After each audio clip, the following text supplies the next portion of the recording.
Hello everyone, welcome to my channel. दोस्तों, आज हम लोग शुरू करने वाले हैं बिहार दरोगा मेंस का सेट नंबर 3। और इससे पहले 2 सेट का डिस्कशन हमारे चैनल पे अपलोड कर दिया गया है, तो आप लोग वहां से उसको देख सकते हैं चैनल के प्लेलिस्ट में जाके।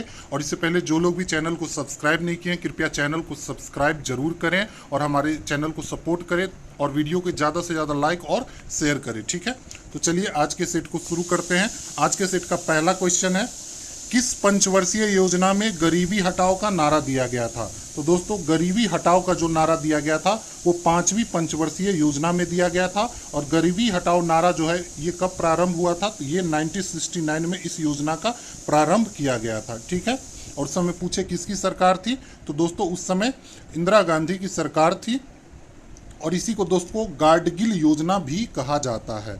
ठीक है, इसको क्या बोला जाता है? गरीबी हटाओ को योजना जो था इसको बोला जाता है दोस्तों गाडगिल योजना भी बोला जाता है। ठीक है, अगला क्वेश्चन है, निम्नलिखित में से कौन सा भारत में निम्न कृषि उत्पादकता का कारण नहीं है? तो इसका जो आंसर हो जाएगा दोस्तों जोत का बड़ा आकार। जोत का बड़ा आकार, हमारे यहाँ जो भी खेत है वो छोटे छोटे भाग में है। ठीक है, इसलिए जोत का बड़ा आकार जो होगा भारत में निम्न कृषि उत्पादकता का कारण नहीं होगा। बाकी सभी जो है वो सही है निम्न कृषि उत्पादकता के सेंस में। पहला क्या है? भारत में व्याप्त अंधविश्वास और रूढ़िवादिता, ये सही है। भूमि का जनसंख्या का दबाव, ये भी सही है। और साख सुविधा का अभाव, ये भी सुविधा का अभाव है कृषि क्षेत्र में, जिसके कारण भी निम्न कृषि उत्पादकता का ये कारण है। ठीक है, अगला क्वेश्चन है, पीएलआई योजना का उद्देश्य क्या है? तो दोस्तों, पीएलआई योजना का जो उद्देश्य है वो है भारत को वैश्विक आपूर्ति श्रृंखला का अभिन्न हिस्सा बनाना। इसका आंसर हो जाएगा पीएलआई योजना। ठीक है, केंद्रीय मंत्रिमंडल के द्वारा भारत के विनिर्माण क्षमता और निर्यात को बेहतर करने के लिए इस योजना को लाया गया था।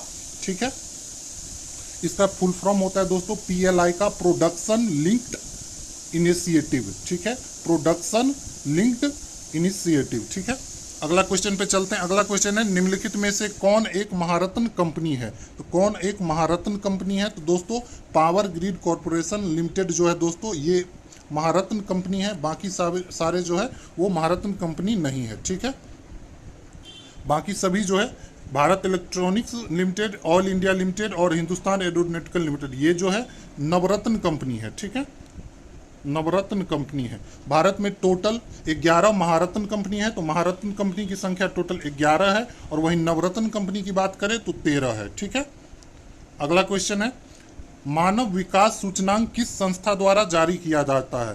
तो दोस्तों मानव विकास सूचकांक जो है वो जारी किया जाता है किसके द्वारा? तो ये संयुक्त राष्ट्र विकास कार्यक्रम के द्वारा जारी किया जाता है। ठीक है, मानव विकास सूचकांक किसके द्वारा जारी किया जाता है? तो संयुक्त राष्ट्र विकास कार्यक्रम के द्वारा जारी किया जाता है। ठीक है, और इसमें जो 3 बुनियादी चीज़ों पे ये निर्भर करता है ये सूचकांक, शिक्षा पे, स्वास्थ्य पे और प्रति व्यक्ति आय पे। तो किस पे निर्भर करता है? शिक्षा को देखा जाता है, स्वास्थ्य देखा जाता है और प्रति व्यक्ति आय देखा जाता है। ठीक है, अगले क्वेश्चन पे चलते हैं। अगला क्वेश्चन है, निम्नलिखित में से कौन सी एक रिजर्व बैंक का कार्य नहीं है? तो दोस्तों कौन रिजर्व बैंक का काम नहीं है? इसका जो आंसर हो जाएगा वित्त आयोग का गठन। वित्त आयोग का जो गठन है वो आरबीआई का काम नहीं है। बाकी पत्र मुद्रा का निर्गमन, सरकार के बैंकर का कार्य और बैंकों के बैंक का कार्य, ये तीनों काम किसका है? तो दोस्तों आरबीआई का है। ठीक है, वित्त आयोग का गठन जो है वो किसका काम नहीं है? तो रिजर्व बैंक का काम नहीं है। ठीक है, रिजर्व बैंक का स्थापना कब हुआ था? तो रिजर्व बैंक का जो स्थापना हुआ था दोस्तों 1 अप्रैल 1935 को हुआ था। ठीक है, तो इसको भी याद रखेंगे, आरबीआई का स्थापना 1 अप्रैल 1935 को हुआ था। अगला क्वेश्चन है, भूरेलाल समिति का संबंध निम्नलिखित में से किस क्षेत्र से है? तो दोस्तों भूरेलाल समिति का जो संबंध है वो किस क्षेत्र से है दोस्तों? तो मोटर वाहन कर से है। मोटर वाहन कर से है। ठीक है, ये भूरेलाल कमेटी का गठन किया गया था मोटर वाहन के करों में वृद्धि पर विचार करने के लिए। ठीक है, अगला क्वेश्चन है, निम्नलिखित में से कौन सा एक विश्व बैंक का भाग नहीं है? तो कौन है जो कि विश्व बैंक का भाग नहीं है? तो दोस्तों एक पक्षीय निवेश गारंटी संस्था जो है ये विश्व बैंक का भाग नहीं है। बाकी जो तीनों है अंतर्राष्ट्रीय विकास परिषद, अंतर्राष्ट्रीय वित्त निगम और आईबीआरडी, ये तीनों वित्त बैंक का भाग है। ठीक है, अगला क्वेश्चन है, स्मार्ट शहर मिशन योजना के तहत बिहार के चुने हुए नगरों की संख्या बताना है कि कितना शहर है जिसको स्मार्ट शहर मिशन योजना के तहत चुना गया था बिहार से। तो बिहार से टोटल 4 शहर को स्मार्ट शहर के रूप में चुना गया था। कौन कौन सा 4 शहर था दोस्तों? तो पटना था, भागलपुर, मुजफ्फरपुर और बिहार शरीफ, ये 4 बिहार के डिस्ट्रिक्ट थे जिसको चुना गया था, ठीक है, शहर को, सॉरी। अगला क्वेश्चन है 2011 की जनगणना रिपोर्ट के अनुसार भारत में लिंगा अनुपात कितना है? तो भारत में जो लिंगा अनुपात है 2011 की जनसंख्या के अनुसार वो हो जाएगा दोस्तों 933, ठीक है। कितना था? 943 जो था भारत में लिंगा अनुपात था 2011 के जनसंख्या के अनुसार। और सबसे कम पूछेगा किसका था? तो सबसे कम था दोस्तों हरियाणा का। अगला क्वेश्चन है 1 माइक्रोन का मान होता है? तो दोस्तों 1 माइक्रोन जो होता है वो 10⁻⁻⁻6 मीटर के बराबर होता है। इसका जो आंसर हो जाएगा वो ए नंबर हो जाएगा। अगला क्वेश्चन है नींबू निचोड़ने की मशीन किस श्रेणी पे काम करती है? तो नींबू निचोड़ने की जो मशीन होते हैं आप लोग देखे होंगे, ये किस पे कार्य करता है? ये द्वितीय श्रेणी का उत्तोलक है। तो किस श्रेणी का उत्तोलक है दोस्तों? तो द्वितीय श्रेणी का उत्तोलक है, ठीक है। अगला क्वेश्चन है उपकरण दिया हुआ है और ऊर्जा का स्वरूप और परिवर्तन पूछ रहा है। तो सितार में ऊर्जा का परिवर्तन किस तरीके से होता है? तो सितार में यांत्रिक ऊर्जा ध्वनि ऊर्जा में बदलता है। तो एक का हो जाएगा दोस्तों 3। माइक्रोफोन में क्या होता है? माइक्रोफोन में ध्वनि ऊर्जा से विद्युत ऊर्जा में परिवर्तन होता है। वहीं बात करें लाउड स्पीकर की, लाउड स्पीकर में क्या होता है दोस्तों? तो लाउड स्पीकर में यांत्रिक ऊर्जा से ध्वनि ऊर्जा में होता है, ठीक है। तो लाउड स्पीकर में क्या होता है? विद्युत ऊर्जा से ध्वनि ऊर्जा में, और डायनमो में यांत्रिक ऊर्जा से विद्युत ऊर्जा में। तो इसका जो आंसर हो जाएगा वो क्या हो जाएगा दोस्तों? डी नंबर 3, 2, 4, 1, ठीक है। अगला क्वेश्चन है निम्नलिखित में से असत कथन को पहचान करना है। कौन असत है पूछ रहा है। पहला है आंख कैमरे की तरह कार्य करता है, ठीक है, तो बिल्कुल सही है दोस्तों, आंख जो है वो कैमरे की तरह कार्य करता है। दूसरा है आइरिस आंख में जाने वाले प्रकाश की मात्रा को नियंत्रित करता है, ये भी सही है। आंख में जाने वाली प्रकाश को कौन नियंत्रित करता है? तो आइरिस करता है। तीसरा जो है अत्यधिक प्रकाश में आइरिस फैलकर बड़ा हो जाता है। दोस्तों ये गलत है। अत्यधिक प्रकाश में क्या होता है? आइरिस सिकुड़कर छोटा हो जाता है, बड़ा नहीं होता है, छोटा हो जाता है। वस्तु का प्रतिबिंब रेटिना पे बनता है या दृष्टि पटल रहेगा ऑप्शन में, तो दोनों सही है। तो इस तरीके से इसका आंसर हो जाएगा सी नंबर। अगला क्वेश्चन है निम्नलिखित में से कौन सा कथन गलत है। पहला क्या है दोस्तों? देखिए विद्युत धारा चुंबकीय क्षेत्र उत्पन्न करता है, तो बिल्कुल सही है। दूसरा है जब एक धारावाहिक चाल को चुंबकीय क्षेत्र में रखा जाता है तो उस पर कोई बल नहीं लगेगा, ये गलत है दोस्तों, इस पे बल लगता है। बाकी तीनों सही है, ठीक है। अगला क्वेश्चन है वनस्पति तेल से कृत्रिम घी बनाने में उत्प्रेरक के रूप में किसका प्रयोग किया जाता है?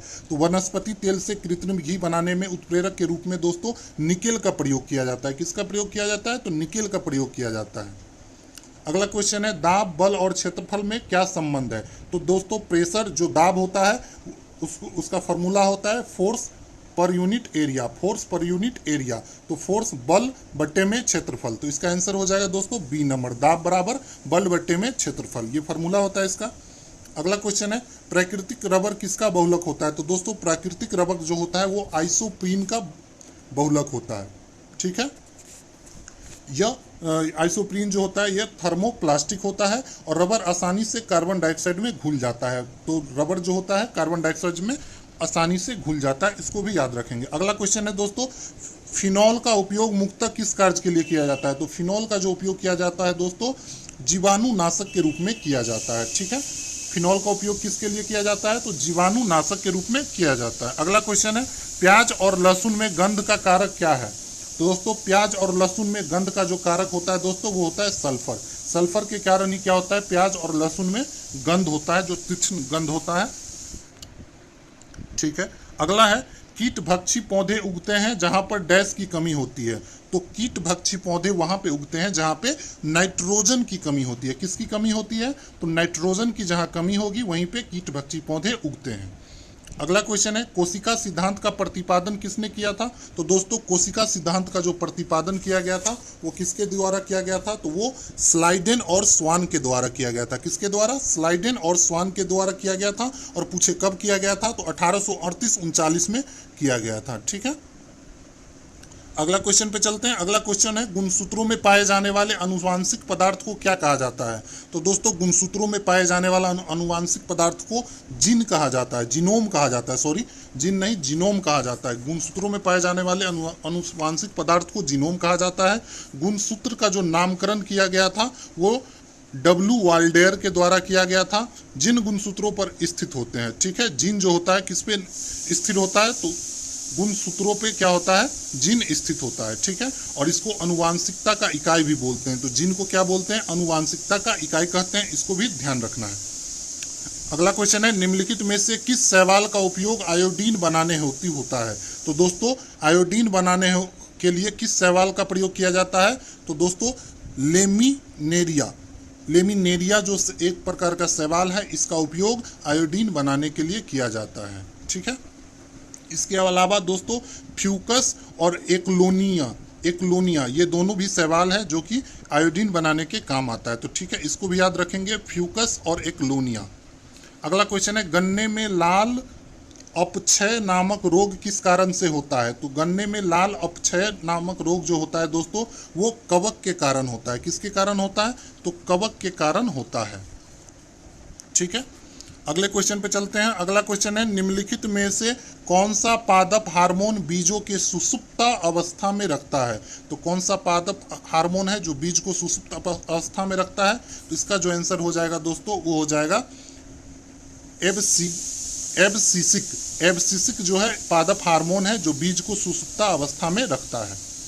अगला क्वेश्चन है 1984 ईस्वी में घटित भोपाल गैस कांड में किस गैस का रिसाव हुआ था। तो दोस्तों इसमें मिथाइल आइसोसाइनाइड का रिसाव हुआ था। भोपाल गैस कांड में किस गैस का रिसाव हुआ था, तो दोस्तों मिथाइल आइसोसाइनाइड का रिसाव हुआ था। और भोपाल गैस त्रासदी कब हुआ था, ये कई बार पूछा जाता है, तो 3 दिसंबर 1984 को हुआ था, ठीक है, इसको याद रखेंगे।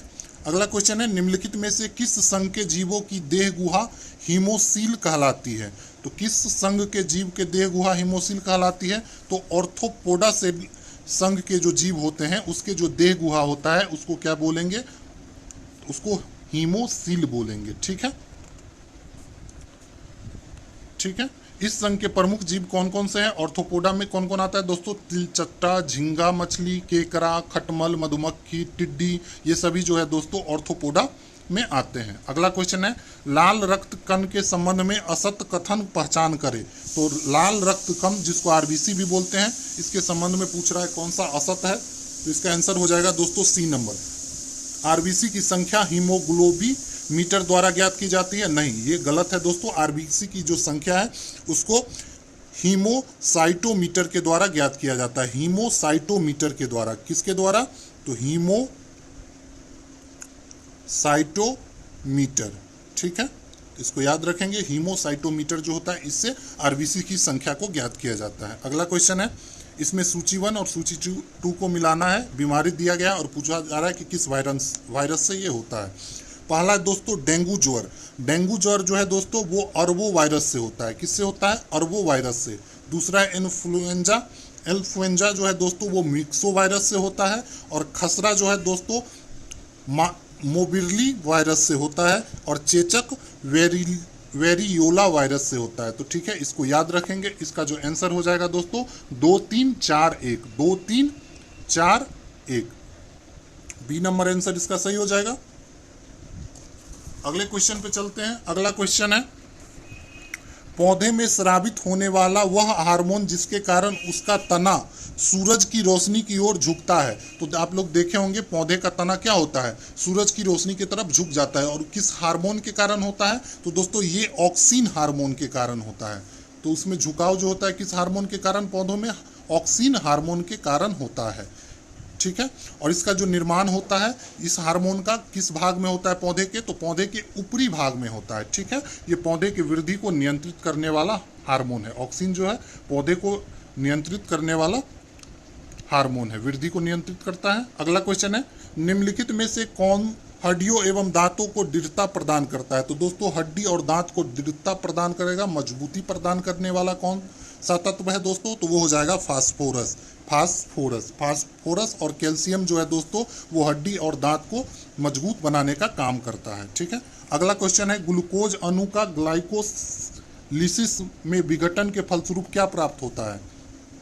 तो दोस्तों ग्लूकोज अणु का ग्लाइकोलिसिस में विघटन के फलस्वरूप क्या प्राप्त होता है, तो इसमें पाइरूविक अम्ल प्राप्त होता है। क्या प्राप्त होता है, पाइरूविक अम्ल प्राप्त होता है। अगला क्वेश्चन है निम्नलिखित में से कौन सा गाय का देसी नस्ल नहीं है। तो गाय का जो देसी नस्ल नहीं है दोस्तों वो हो जाएगा होल्टीन फ्रीजियन। होल्टीन फ्रीजियन जो है गाय का देसी नस्ल नहीं है। बाकी साहिवाल, देवनी, अंगोल ये तीनों गाय का है देसी नस्ल है। ठीक है, अगला क्वेश्चन है नेशनल डेयरी रिसर्च इंस्टीट्यूट की स्थापना कहाँ की गई है। तो इसकी स्थापना जो की गई है करनाल, और करनाल जो पड़ता है दोस्तों ये हरियाणा में पड़ता है। ठीक है, हरियाणा में पड़ता है। अगला क्वेश्चन है निम्नलिखित में से कौन सा एक मछली की प्रजाति नहीं है। तो दोस्तों इसमें से सी हॉर्स जो है मछली की प्रजाति नहीं है। ठीक है, सी हॉर्स जिसको समुद्री घोड़ा भी बोला जाता है, ये एक प्रकार की मछली है जो समुद्र में पाई जाती है। अन्य सभी मछली की प्रजाति नहीं है। सॉरी, इसमें पूछ रहा है निम्नलिखित में से कौन एक मछली की प्रजाति है। तो दोस्तों सी हॉर्स जो है ये मछली की प्रजाति है, और बाकी जो है दोस्तों वो मछली की प्रजाति नहीं है। ठीक है, उल्टा बोला गया। अगला क्वेश्चन है हॉट स्पॉट की अवधारणा किसके द्वारा दी गई है। तो दोस्तों हॉट स्पॉट की अवधारणा जो दिया गया है वो दिया गया है दोस्तों नॉर्मन मेयर्स के द्वारा। नॉर्मन मेयर्स के द्वारा हॉट स्पॉट की अवधारणा दिया गया है। और भारत में दोस्तों 4 हॉट स्पॉट है। तो आप लोगों को कमेंट में बताना है कि भारत में वो 4 हॉट स्पॉट जोन कौन कौन से हैं, इसको कमेंट करके बताएंगे। ठीक है, अगला क्वेश्चन है वियना कन्वेंशन का संबंध किससे है। तो दोस्तों वियना कन्वेंशन का जो संबंध है वो ओजोन परत के क्षरण से है। किससे है, तो ओजोन परत के क्षरण से वियना कन्वेंशन का संबंध है। और ये कब हुआ था, तो ये 1986 में हुआ था, 1985 में हुआ था, सॉरी 1985 में हुआ था ओजोन परत के संरक्षण के लिए वियना कन्वेंशन। ठीक है, अगला क्वेश्चन है खट्टे स्वाद के लिए कोशिकाएं जीभ के किस भाग में होता है। मतलब जीभ के किस भाग में खट्टा स्वाद का अनुभव होता है। तो इसका आंसर हो जाएगा दोस्तों पार्श्व भाग में। ठीक है, पार्श्व किनारे पर खट्टे स्वाद के कोशिका होती है जीभ में। ठीक है, अगला क्वेश्चन है निम्नलिखित में से कौन एक जैव प्रदूषक है। तो दोस्तों जैव प्रदूषक जो है वो है एंथ्रेक्स वायरस। एंथ्रेक्स वायरस जो है दोस्तों जैव प्रदूषक है। ठीक है, अगला क्वेश्चन सूची दिया हुआ है और स्थान पूछ रहा है। अनुसंधान संस्थान दिया हुआ है और स्थान पूछ रहा है। तो केंद्रीय गन्ना अनुसंधान संस्थान जो है दोस्तों वो कोयम्बटूर में है। केंद्रीय औषधि अनुसंधान संस्थान ये लखनऊ में है दोस्तों। वहीं राष्ट्रीय धातु विज्ञान प्रयोगशाला जो है ये जमशेदपुर में है। और चमड़ा अनुसंधान संस्थान जो है दोस्तों चेन्नई में है। ठीक है, तो इसका आंसर हो जाएगा बी नंबर 3214। ठीक है,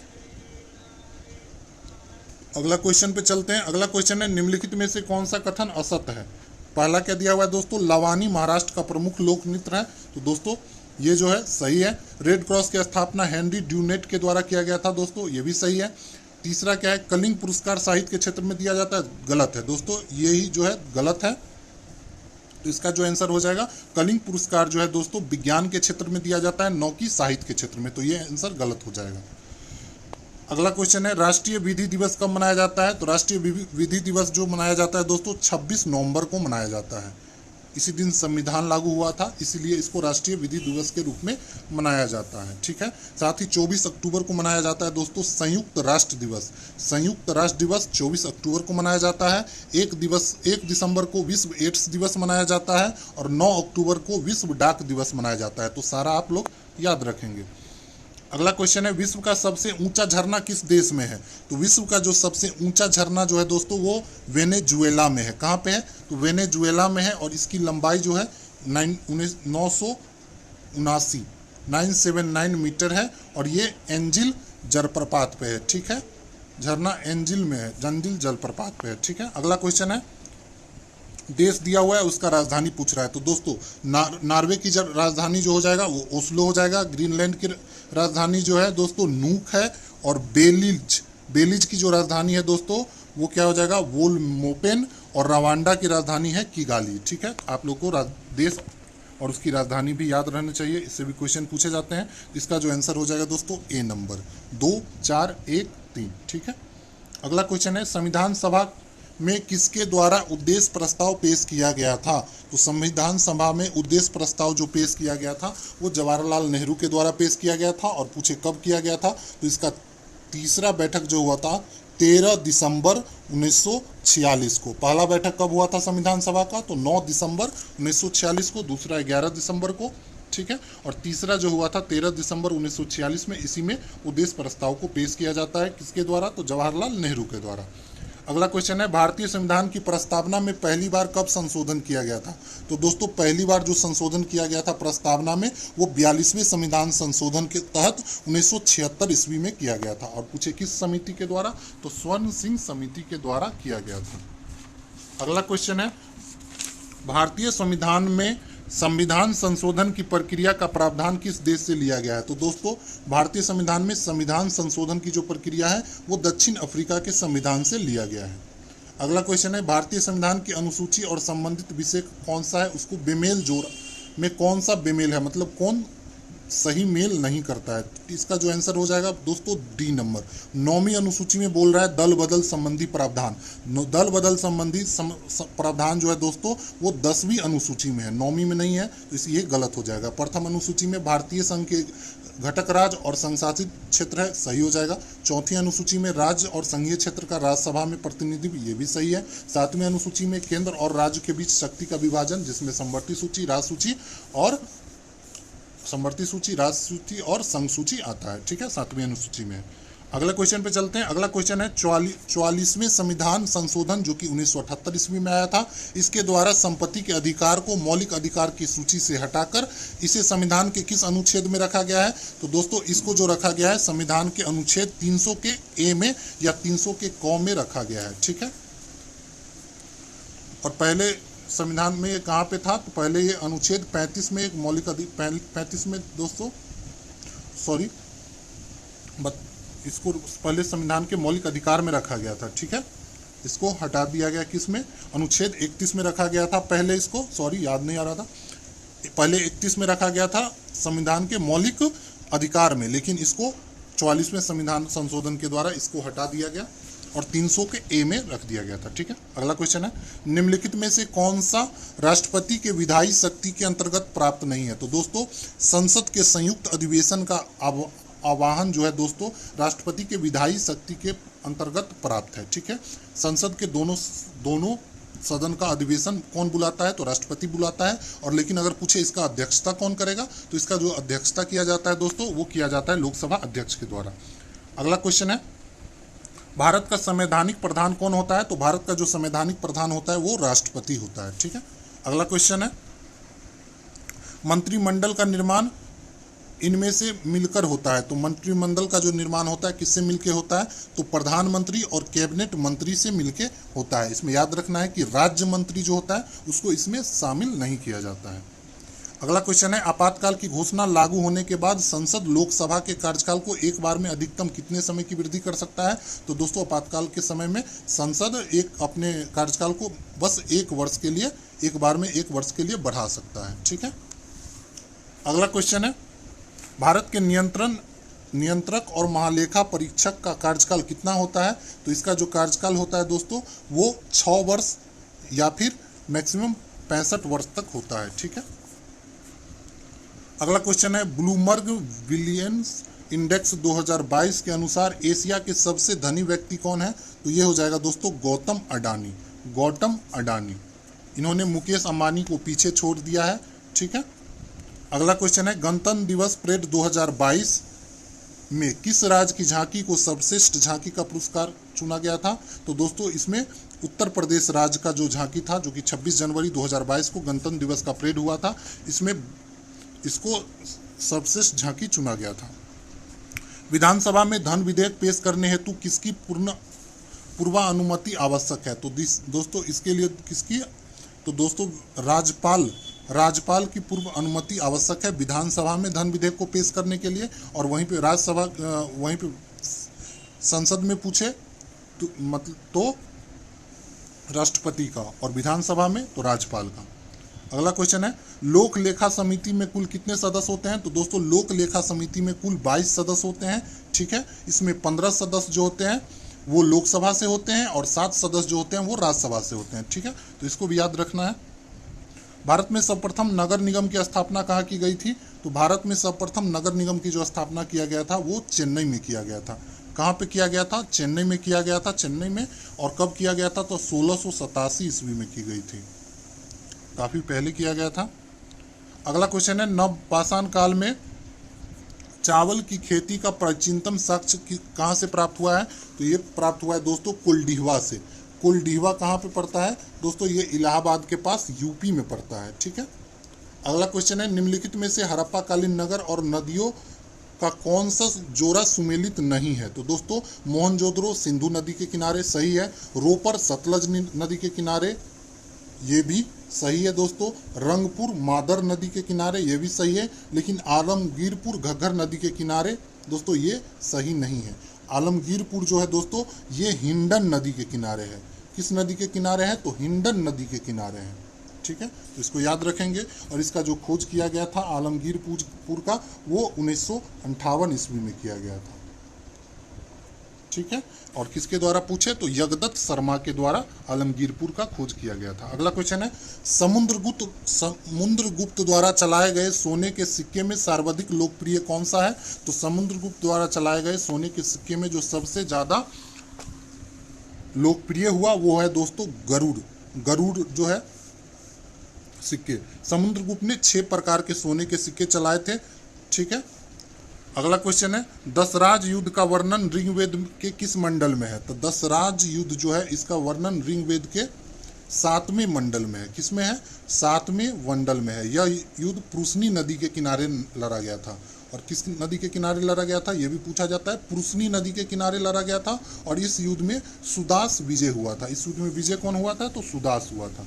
अगला क्वेश्चन शासक दिया हुआ है और उसके वंश के बारे में पूछ रहा है। तो दोस्तों देवराज प्रथम जो था वो संगम वंश का था, वहीं नरसिंह देव सुलभ वंश का, कृष्णदेव राय तुलुव वंश का और तिरुमल जो था अरविडू वंश का था। ठीक है, इसका आंसर हो जाएगा 1, 2, 3, 4 ए नंबर आंसर हो जाएगा। अगला क्वेश्चन पे चलते हैं। अगला क्वेश्चन है फ्रांसीसी की पहली कोठी भारत में कहाँ खोली गई थी? तो दोस्तों फ्रांसीसियों की जो पहली कोठी खोली गई थी वो कहाँ खोली गई थी? तो सूरत में खोला गया था। और पूछे कब खोला गया था? तो 1668 ईस्वी में खोला गया था। और इसका नाम क्या है दोस्तों? तो फ्रैंको कैरो। इसका नाम है दोस्तों फ्रैंको कैरो, इसको भी याद रखना है।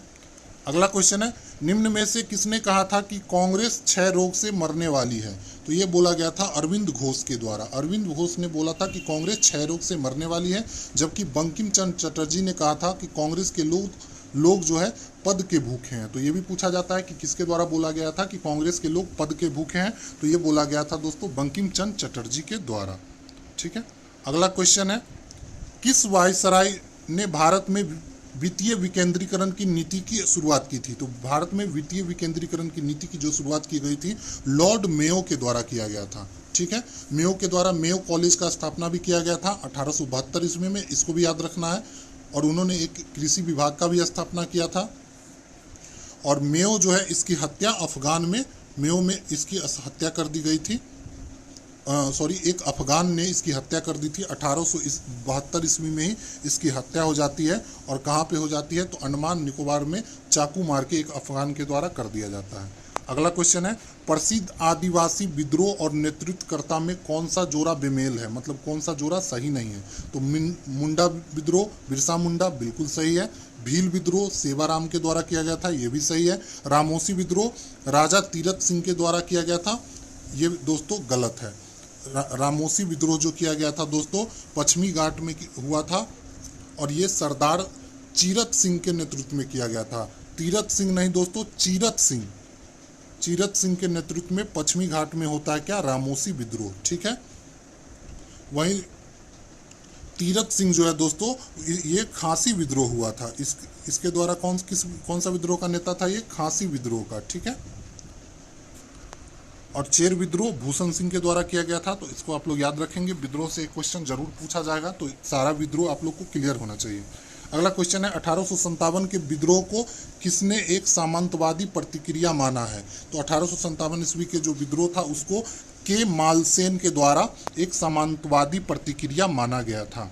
अगला क्वेश्चन है निम्नलिखित में से कौन सा कथन असत्य है?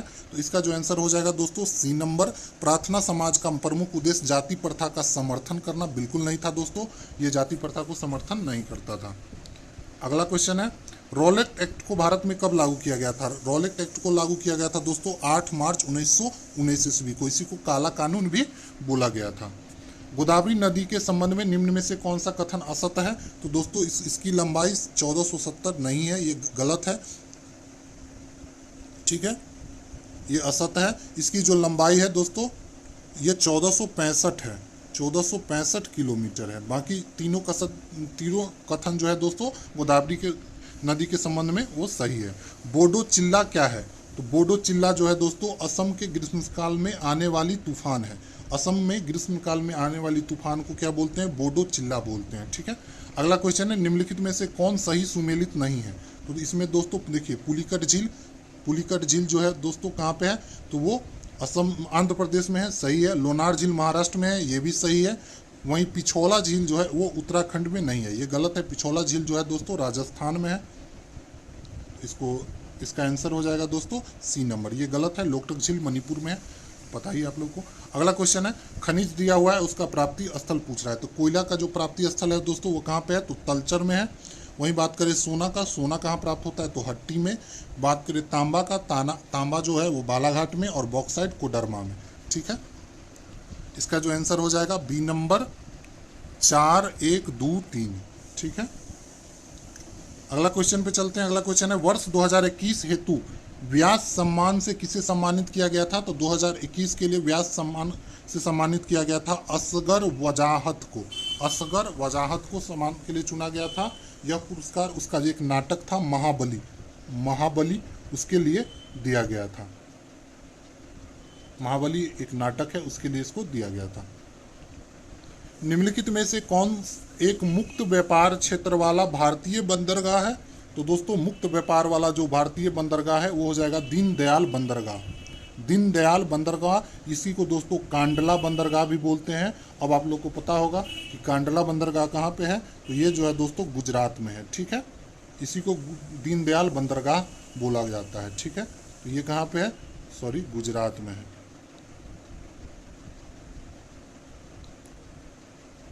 कहाँ पे है?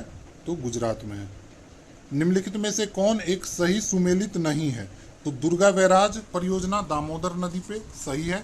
जयकवारी परियोजना गोदावरी नदी पे, सही है। सतलज परियोजना जो है दोस्तों वो सतलज नदी पे नहीं है, यही आंसर हो जाएगा दोस्तों, ये सही नहीं है। सतलज परियोजना जो है दोस्तों ये चिनाब नदी पे है, तो इसको याद रखना है। सतलज देख के सतलज नहीं मारना है। सतलज परियोजना जो है वो चिनाब नदी पे है, और तुलबुल परियोजना जो है वो झेलम नदी पे है।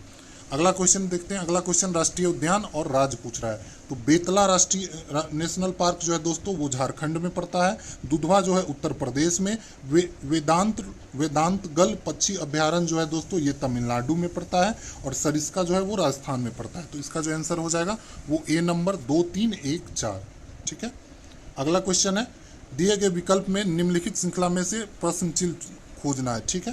तो इसमें देखिए 13, 14, 36, 135, तो इसमें से आपको आंसर बताना है। इसका जो आंसर हो जाएगा 604। अब देखिए ये हुआ कैसे। अब यहाँ देखिए 13 था, 13 से क्या हो रहा है 14, इसके लिए क्या करना है? तो कितना दोनों के बीच में डिफरेंस देखिए कितना का है। इसको क्या करना है 1 का क्यू प्लस 1 और गुने 13, तो इतना कीजिएगा। 13 में इतना कीजिएगा तो क्या आ जाएगा 14 आ जाएगा। इसी तरीके से 2 का क्यू प्लस 2 गुने 14 करेंगे तो आपको क्या आ जाएगा 36 आ जाएगा। सेम ट्रिक लगाएंगे तो दोस्तों 3 का क्यूब करेंगे, 3 गुने 14 है तो 15 करेंगे तो आपको क्या आ जाएगा 135 आ जाएगा। इसी तरीके से 4 का क्यूब प्लस 4 गुने 135, इतना जब आप करेंगे तो आपका आंसर आ जाएगा। और क्या आ जाएगा तो 604 आ जाएगा। यही ट्रिक है, इसमें काफ़ी खतरनाक है। वैसे इस तरीके से क्वेश्चन नहीं पूछेगा, ठीक है। अगला क्वेश्चन है OWL बराबर कितना दिया गया है 50। इसमें देखिए ओ कितने पे आता है, तो O 15 पे आता है, W कितने पे आता है तो 23 पे आता है, और 12 L कितने पे आता है तो 12 पे आता है। तीनों को ऐड कर दीजिए, कितना आ रहा है 50। N कितने नंबर पे आता है 14। तो इसी समय इसमें टाइम में T कितने पे आएगा तो T आ जाएगा 20 पे। I कितने पे तो ये आएगा 9 पे। M कितने पे आएगा, सबको जोड़ते चलिए, M कितने पे आएगा, M आ जाएगा दोस्तों 13 पे, और E कितने पे आएगा तो 5 पे। और जब सबको ऐड कीजिएगा तो आपको क्या आ जाएगा आंसर, वो आ जाएगा 47। तो इसका आंसर हो जाएगा बी नंबर 47। ठीक है, कुछ नहीं करना है, सबका पोजीशन देख लेना है और उसको ऐड कर देना है। आंसर जो आ जाएगा वो आ जाएगा 47। ठीक है, अगला क्वेश्चन है मोहन 15 किलोमीटर उत्तर दिशा में चलता है। ठीक है, अब देखिए यहाँ पे मोहन है, उत्तर ऊपर की तरफ होगा तो 15 किलोमीटर चलेगा। ठीक है, उसके बाद करता है, चलने के बाद वह बाएं मुड़ जाता है। अब यहाँ से बाएं मुड़ेगा तो बाएं मुड़ जाता है और 10 किलोमीटर चलता है। तो इधर बाएं मुड़ेगा और कितना चलेगा 10 किलोमीटर चलेगा। फिर क्या करता है, पुनः बाएं मुड़ जाता है और यहाँ से फिर बाएं मुड़ जाएगा और 15 किलोमीटर चल जाएगा। तो फिर यहाँ आ जाएगा। अब पूछ रहा है कि आरंभ कि वह किस दिशा में चल रहा है। तो अब देखिए इधर की तरफ चल रहा है तो किस दिशा में चल रहा है, नीचे की तरफ, मतलब दक्षिण दिशा में चल रहा है। ऊपर उत्तर होता है, नीचे दक्षिण होता है, तो दक्षिण की दिशा में चल रहा है। ठीक है, आप लोग को दिशा का ज्ञान होना चाहिए। देखिए इस तरीके से बना लीजिए, ऊपर जो होता है वो उत्तर होता है, ठीक है, नीचे दक्षिण होता है, इस तरीके से क्या हो जाएगा पूरब, और इधर पश्चिम। ठीक है, तो इसको आप लोग याद रखेंगे। ठीक है,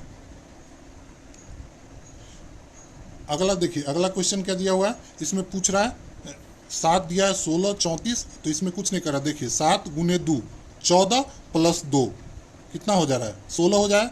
यहाँ से यहाँ आइए, 16 गुने 2 32 प्लस 2 कितना आ जा रहा है 34। तो इसी तरीके से 34 गुने 2 प्लस 2 करेंगे तो आपको जो है वो आंसर आ जाएगा क्या, तो आंसर आ जाएगा दोस्तों 70।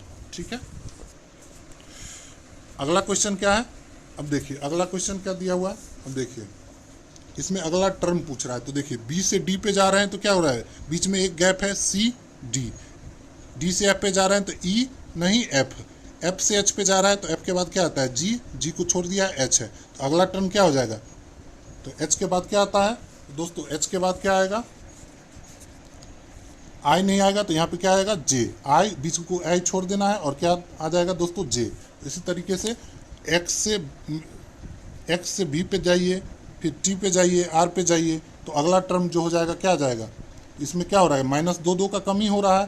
तो इस यहाँ भी क्या करेंगे 2 कम कर देंगे तो यहाँ पे क्या आ जाएगा पी आ जाएगा। ठीक है, तो और तीसरे बारे में क्या कर रहा है, एफ से आई पे जा रहा है तो 3 बढ़ रहा है, एफ के बाद क्या है जी एच आई, तो 3 को ऐड करेंगे तो सब में 3 को ऐड करते चलिए, तो 3 ऐड करेंगे तो यहाँ पे क्या आ जाएगा आर आ जाएगा। ठीक है, इसका आंसर हो जाएगा जे पी आर। तो देखिए जे पी आर कौन सा आंसर है, तो डी नंबर है।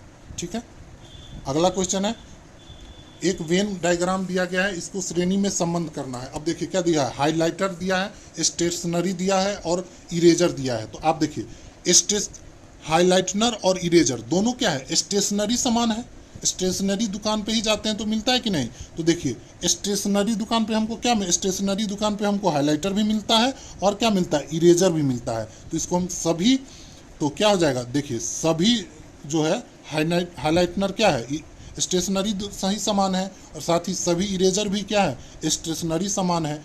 तो ये किसके अंतर्गत आ जाएगा, सब स्टेशनरी, ये वाला हो गया स्टेशनरी, ये हो गया हाइलाइटर और ये होगा इरेजर। इस तरीके से इसका वेन डायग्राम किस तरीके से बनेगा, तो ए नंबर ये वाला आंसर हो जाएगा।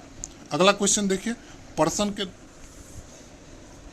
क्या दिया हुआ है, इतना दिया गया है, इसमें कुछ नहीं करना है, इसमें भी अल्फ़ाबेट करके करना है। तो पी कितने नंबर पे आता है, सेम वही चीज़ करना है, और सब में क्या करना है पी कितने नंबर पे आता है तो उसको देखना है और उसको +2 कर देना है। ठीक है, फिर क्यू ई कितने नंबर पे आता है उसको देखना है और यहाँ पे -1 कर देना है। फिर आर कितने नंबर पे आता है उसको देखना है और उसमें +2 कर देना है। फिर ऐसे ही एस कितने नंबर पे आता है उसको देखना है और उसमें -1, तो यही -1 +2 -1 +2 -1 करना है।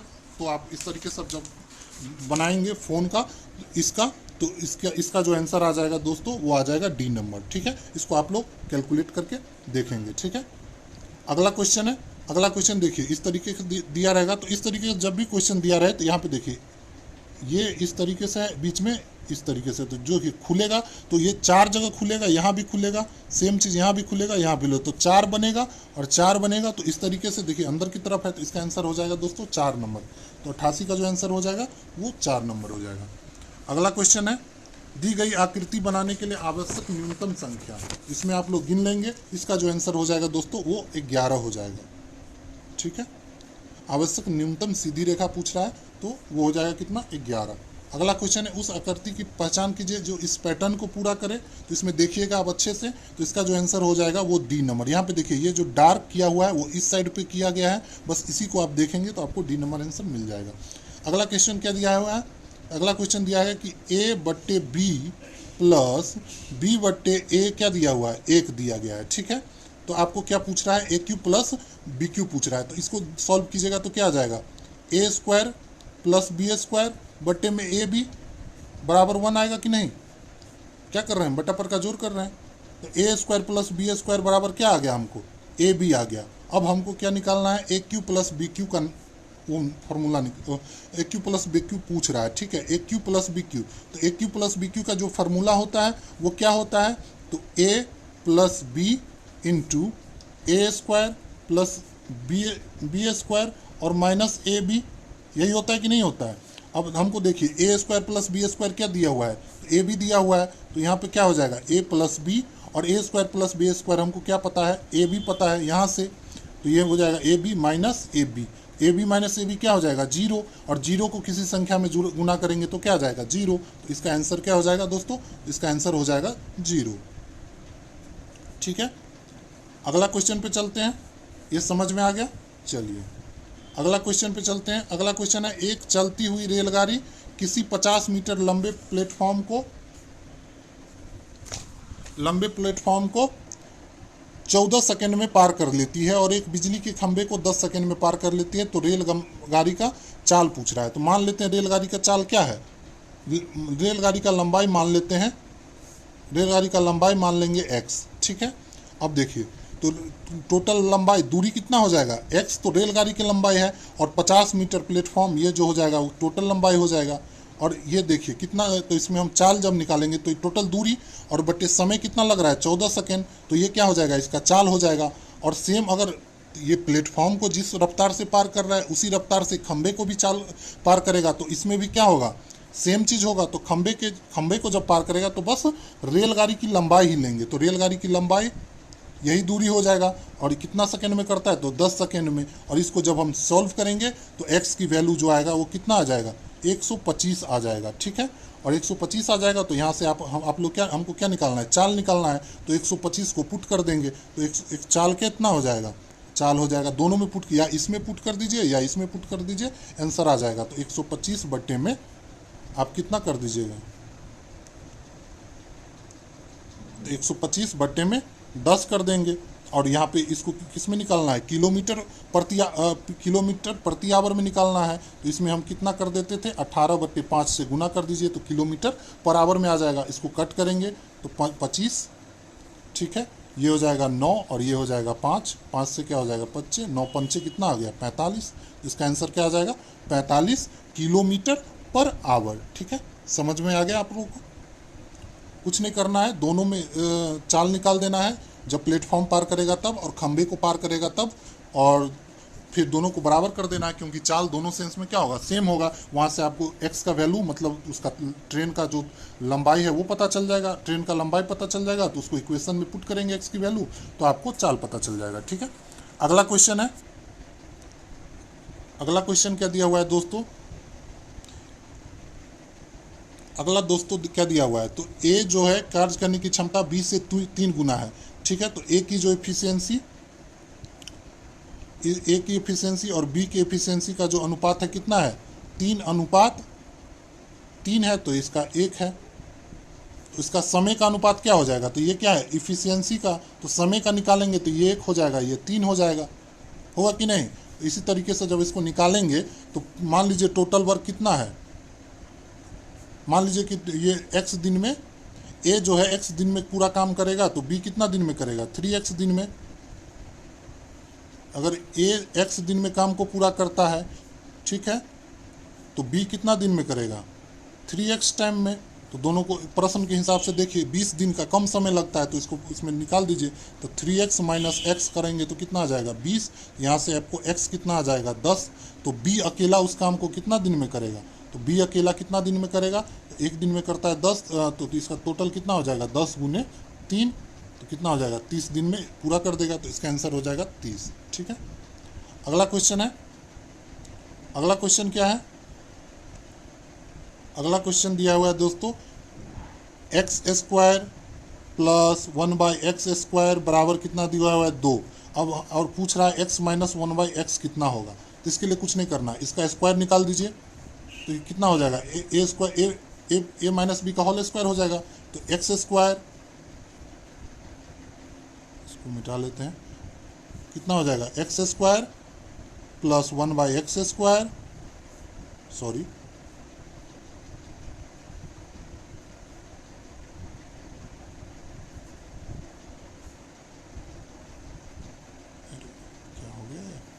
ठीक है छोड़िए, कितना हो जाएगा x² प्लस 1/x² और माइनस 2ab होता है। तो 2a कितना है x और b कितना है 1/x, ये से ये कट गया। और ये हमको क्या दिया हुआ है, इसका वैल्यू क्या दिया हुआ है, देखिए 2 दिया हुआ है। तो 2 माइनस 2 कितना आ जाएगा 0 हो जाएगा कि नहीं आंसर।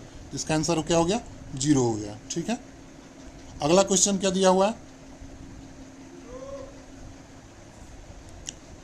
अगला क्वेश्चन दिया है एक टीवी को 5% लाभ पे बेचा जाता है और बेचा जाता है, यदि मुझे 10% लाभ पर बेचा जाता है तो 21,000 रुपये अधिक लाभ होगा। सॉरी, इसमें क्वेश्चन में मिसप्रिंट है, ये 21,000 नहीं होगा दोस्तों, 1,000 रुपया अधिक लाभ होगा।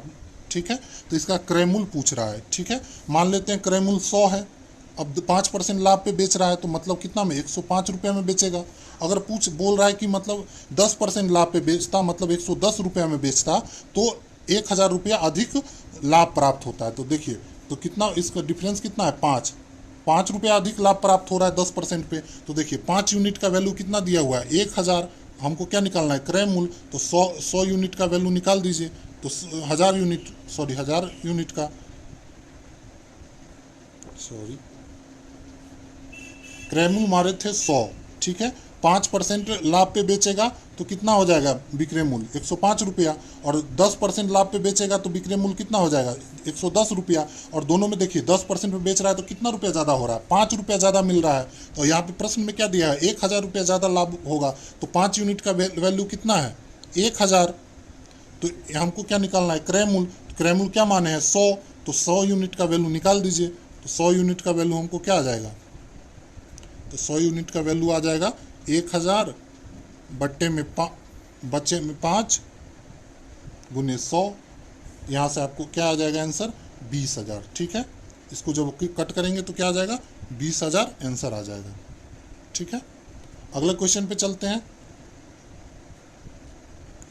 अगला क्वेश्चन क्या दिया हुआ है दोस्तों 10% प्रति वर्ष 3 वर्ष के लिए किसी राशि पर साधारण ब्याज और चक्रवृद्धि ब्याज के बीच का अंतर दिया हुआ है। ठीक है, रेट दिया गया है, टाइम दिया गया है और CI/SI का अंतर दिया हुआ है। CI माइनस SI दिया हुआ है कितना, ये दिया हुआ है 93।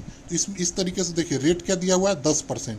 ठीक है, 10% दिया हुआ है तो इसको कितना लिख सकते हैं 1/10 लिख सकते हैं। तो यहाँ पे P जो हो जाएगा इसका, इस 3 साल के P क्या हो जाएगा प्रिंसिपल, अगर इस पे निकालेंगे तो कितना हो जाएगा 10 का Q तो 1,000। ठीक है, ये मूलधन हो गया, मान लीजिए मूलधन कितना हो गया 10 का Q 1,000। तो इस पे पहला साल कितना 1/10, तो ये कितना हो जाएगा 100। दूसरे साल 1/10 करेंगे तो ये 100, तीसरे साल भी इस पे 1/10। तो ये क्या हो गया दोस्तों, ये जो हो जाता है वो हो जाता है साधारण ब्याज, क्या हो जाता है SI। अब हमको क्या निकालना इस पे, अब चक्रवृद्धि ब्याज निकालेंगे तो पहले साल जो 100 रुपया हुआ था ब्याज उस पर भी लगेगा, तो इसका 1/10, तो यहाँ पे कितना हो जाएगा 10 रुपया। अब देखिए तीसरे साल क्या होगा, इस पे भी ब्याज देंगे 1/10, तो इसका 10 रुपया, इस पे भी देंगे तो इसका 1 रुपया, और इस पे भी देंगे तो इसका 10 रुपया। तो टोटल देखिए कितना आ जाएगा 10 रुपये, 20 रुपये, 30 रुपये और 1 रुपये, 31 रुपया। तो ये CI और टोटल जो हो जाएगा वो ये हो जाएगा SI, ये हो गया SI, और ये जो टोटल हो जाएगा दोस्तों वो हो जाएगा क्या CI। तो दोनों में डिफरेंस कितना का है देखिए 30, 30, 30, 10, 20, 30 और 31 का, तो 31 रुपये का वैल्यू हमको क्या दिया हुआ है क्वेश्चन में देखेंगे तो 31 रुपये का जो वैल्यू दिया गया है वो कितना दिया गया है। ये ट्रिक है, इससे ट्री विधि बोलते हैं, इससे इजीली बन जाता है। 31 रुपये का वैल्यू दिया गया है हमको 93, ठीक है। तो 1 रुपये का कितना हो जाएगा 3, और हमको क्या मूलधन निकालना है, मूलधन हम क्या माने थे तो 1000 माने थे, तो 1000 का वैल्यू कितना हो जाएगा 1000 का वैल्यू कितना हो जाएगा 3 से गुना कर देंगे 3000, इसका आंसर क्या हो जाएगा दोस्तों 3000, ठीक है। समझ में आ गया। चलिए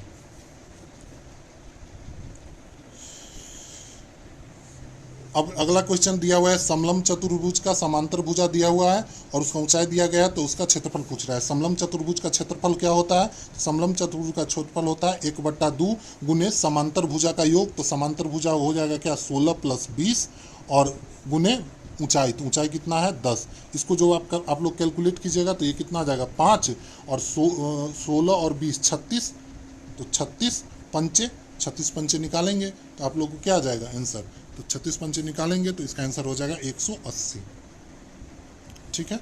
अगला क्वेश्चन है, 5 संख्याओं में पहली 4 संख्या का औसत दिया हुआ है। इसका जो आंसर हो जाएगा दोस्तों 98 का। इसमें कुछ नहीं करना है, पांचवी संख्या इसमें x मान लीजिए।